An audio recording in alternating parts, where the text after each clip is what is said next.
సైంధవుడు యుద్ధానికి వచ్చినప్పుడు పరమశివుడి గురించి తపస్సు చేశాడు. పరమశివుడి గురించి తపస్సు చేసి పంచపాండవుల్ని గెలిచే వరం ఇమ్మన్నాడు. పంచపాండవుల్ని గెలవడం నీ తరం కాదు, పాశుపతాస్త్రం నేనే ఇచ్చే అర్జునుడికి. అర్జునుడిని తక్క మిగిలిన నలుగురిని ఒకరోజు మాత్రం యుద్ధంలో గెలుస్తా ఉన్నాడు. అర్జునుడు దూరంగా ఉండడం చూసి అభిమన్యు కుమారుడు పద్మవ్యూహంలోకి వెళ్తే సైంధవుడు నలుగురిని, ధర్మరాజు, భీముడు, నకులుడు, సహదేవుడిని నలుగురిని లోపలికి వెళ్లకుండా చూసి అభిమన్యుడు చచ్చిపోవడానికి కారణమయ్యాడు. అందుకనే సైంధవుడిలో అడ్డుపడ్డాడంటారు. రాత్రి శిబిరానికి తిరిగి వచ్చినటువంటి అర్జునుడు ఏడిచాడు, కొడుకు చచ్చిపోయాడని. ఏడిచి మీరు నలుగురు ఎందుకు వెళ్ళి రక్షించలేదని అడిగాడు అన్నల్ని. సైంధవుడు అడ్డుపడ్డాడు, అతనికి వరం ఉందన్నారు.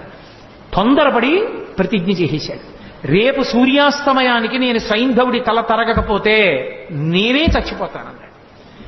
అర్జునుడు బానే పడుకున్నాడు ఆ రాత్రి, కృష్ణుడు నిద్రపోలేదు. మహాభారతం చదివితే ఎంత భక్తపరాధీనుడు రా అనిపిస్తుంది.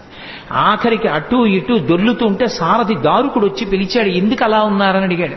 ఎలా నిద్రపడుతుంది, తొందరపడి ప్రతిజ్ఞ చేశాడు. ద్రోణాచార్యుల వారు తక్కువడా, అర్జునుడినొక్కడిని ఆపేస్తే చాలు, రేపు ఖచ్చితంగా అర్జునుడు చచ్చిపోతాడు.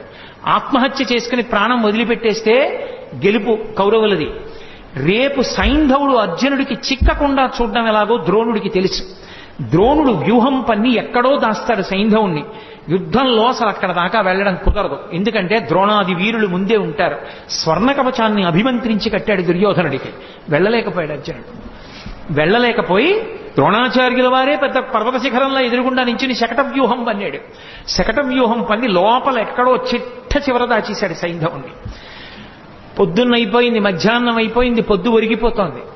యుద్ధం చేస్తూనే ఉన్నాడు, ఎక్కడికో వెళ్ళాలి, ఇంకా మొదట్లో ఉన్నాడు, వ్యూహాన్ని ఛేదించనే లేదు. అయిపోయింది, సూర్యాస్తమయ వేళ అయిపోయింది.